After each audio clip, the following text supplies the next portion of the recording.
The long-awaited opening of the new Gordie Howe International Bridge connecting the U.S. to Canada may be delayed again. This time it has nothing to do with construction delays, inclement weather, or supply shortages. Fox News' Dave Spencer joins us live along the Detroit River with more on why President Trump says the bridge won't open until he says it's time. Dave.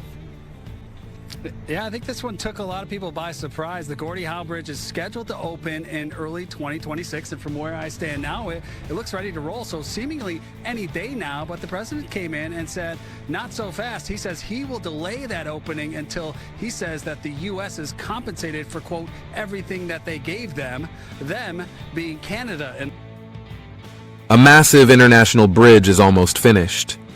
Billions have been spent. The concrete is poured, the cables are up, the lanes are painted. Truckers are planning their routes, factories are counting on it. Canada has paid for almost everything, including the U.S. side of the project. And then right at the finish line, one person says he might not let it open. Not because the bridge is unsafe, not because the economics don't work, but because it's useful as leverage. This is the story of the Gordie Howe International Bridge, a public good built to strengthen two economies, now caught in a political power play. And at the center of it is Donald Trump's ability not to build the bridge, not to fund the bridge, but to delay the bridge. The question isn't whether he's right or wrong. The question is how one office ended up with the power to hold a multi-billion-dollar public project hostage, and what that reveals about who really governs infrastructure, borders, and trade. The Gordie Howe International Bridge connects Windsor, Ontario, to Detroit, Michigan. It's designed to relieve pressure from the Ambassador Bridge, the existing crossing that has been privately owned for decades. This corridor is one of the busiest commercial crossings in North America. Autos, parts, food, manufactured goods, billions in trade move through here every week. Canada decided this was too important to leave to a single, aging, privately owned bridge. So it did something extraordinary. It financed the entire project. The bridge itself, the roads on the U.S. side, even the U.S. Customs Plaza. Canada paid to fix a vulnerability in North American trade that affects both countries. Michigan wants this bridge. Businesses want this bridge. Workers whose jobs depend on cross-border supply chains want this bridge. So how did we get from that to the possibility that it might not open? To understand the leverage, you have to understand what the Gordie Howe Bridge threatens. For decades, the Ambassador Bridge has been privately owned. That means one family has controlled a critical trade artery between two countries and collected the tolls. From a structural perspective, this is already a story about power. A private monopoly over a public necessity, a single choke point for billions in trade, and a business model built on the absence of alternatives.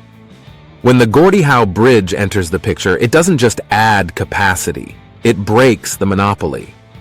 A second crossing means more redundancy, more bargaining power for governments, and less leverage for the private owner.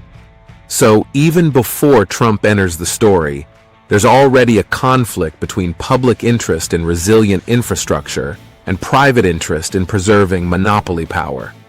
Canada's decision to fund the new bridge is in part a decision to reduce that private leverage. But then another kind of leverage appears. Donald Trump doesn't frame this as a bridge issue. He frames it as a question of fairness in trade. He ties the bridge to tariffs, market access, Buy American rules, and Canada's economic relationship with China.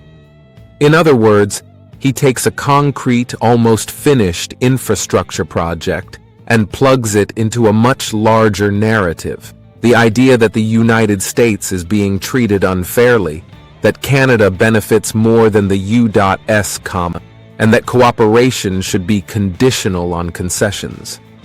From a structural perspective, this is important. The bridge is no longer just a transportation project. It becomes a symbolic bargaining chip in a broader trade and geopolitical dispute. And here's the key. Trump doesn't need to be correct on the facts to make this work. He just needs one thing, the ability to say no. Where does that ability come from? It comes from the structure of U.S. executive authority. Who controls whether a bridge at the border actually opens? Not Canada, not Michigan, not the private owner of the Ambassador Bridge, not even the businesses that depend on the crossing. The critical levers sit inside the U.S. Executive branch, Customs and Border Protection staffing, Homeland Security operational certification, security protocols, and final authorization to open the crossing. You can build the bridge, you can pave the roads, you can install the toll booths.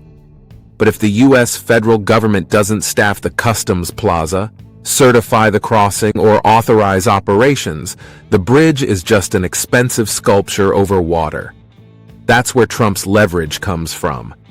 Not from paying for the bridge, not from owning the bridge, but from controlling the bureaucratic and legal machinery that turns a finished structure into a functioning border crossing. And timing is everything. Leverage peaks at the finish line. Canada has already spent billions. Michigan has already planned around the new capacity.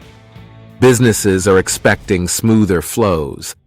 Politicians have promised this project to their constituents. At this point, any delay is extremely costly, politically costly for Canada, economically costly for Michigan, and operationally costly for supply chains. For Trump, the cost of threatening delay is low. He doesn't lose money personally. He doesn't lose a physical asset. He simply withholds approval. This is classic leverage, the ability to impose large costs on others at relatively low cost to yourself. If he had made this threat 5 years ago, it would have been noise. Making it now turns it into a serious bargaining tool. And this is where the story becomes more complicated. Because while Trump has procedural leverage, he faces political friction. Michigan lawmakers have been vocal in their criticism. They argue that blocking the bridge harms their own state's economy, slows down supply chains, and threatens jobs in manufacturing, logistics, and retail. Michigan's economy is deeply intertwined with Canada's. The auto industry alone depends on predictable, efficient border crossings. A delay in opening the Gordie Howe Bridge means longer wait times, higher costs, and more vulnerability to disruptions. Canada, for its part, has been diplomatically firm. Prime Minister Mark Carney has emphasized that Canada paid for the entire project, including the U.S. Customs Plaza. He has reminded the public that Michigan already has an ownership stake. He has framed the dispute as something that will be resolved, signaling confidence while subtly highlighting the imbalance. Canada took the financial risk, while the U.S. executive holds the operational switch. Businesses, too, are uneasy. Supply chains thrive on predictability. They don't care about political leverage. They care about trucks moving, goods flowing, and costs staying stable. The longer the dispute drags on, the more uncertainty creeps into planning, pricing, and production. So Trump has leverage, but he also has resistance. And that tension is what makes this moment so revealing, because it shows that leverage doesn't require broad support. It only requires control over a choke point. And in this case, the choke point is the authority to open a border crossing. Can anyone overrule this? Congress, in theory, is a higher authority. But in practice, passing a law to force the opening of a specific border crossing is slow, politically costly, and unlikely. Courts can review executive actions, but the executive can delay simply by not acting. And courts rarely order the government to deploy personnel or open facilities. Michigan has an ownership stake and a huge economic interest, but no authority over federal border operations. Canada has paid for the bridge and has strong diplomatic arguments, but it cannot compel U.S. agencies to operate on U.S. soil. Structurally, the U.S. executive branch holds the only key that matters.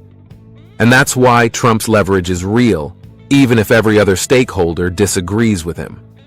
So is Trump winning? In a narrow procedural sense, yes. He can delay the opening.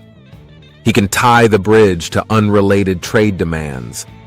He can force Canada and Michigan to respond to his conditions.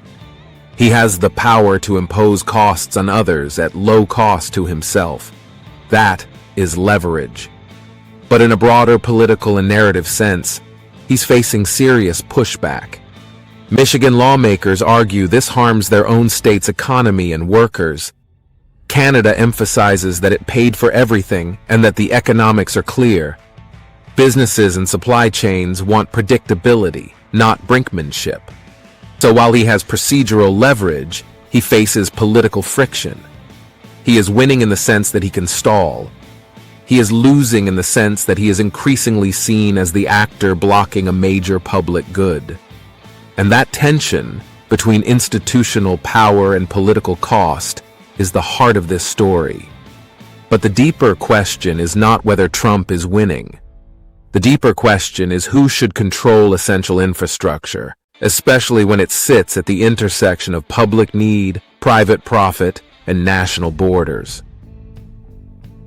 In this one case, we see three layers of power. There is the private monopoly power from the Ambassador Bridge.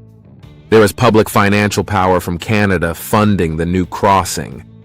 And there is executive institutional power from the U.S. federal government controlling the final operational switch. When those three layers collide, you get what we're seeing now: a privately threatened monopoly, a publicly funded alternative, and an executive using the project as leverage in a broader geopolitical and trade agenda. The Gordie Howe Bridge is not just infrastructure, it's a mirror. It reflects how much power we've concentrated in the executive branch, how vulnerable public goods are to political bargaining, and how easily essential infrastructure can be turned into leverage in larger fights. If a bridge that everyone needs, that one country paid for, and that another state wants can still be blocked, then the issue isn't the bridge. The issue is the system that allows anyone to play this kind of game with something so essential. This story isn't simply about Trump. It's about the design of power itself, and it forces us to confront a deeper question. When public needs collide with political leverage, who actually decides what gets built, what gets delayed, and what gets held hostage? This is Liberation Lens.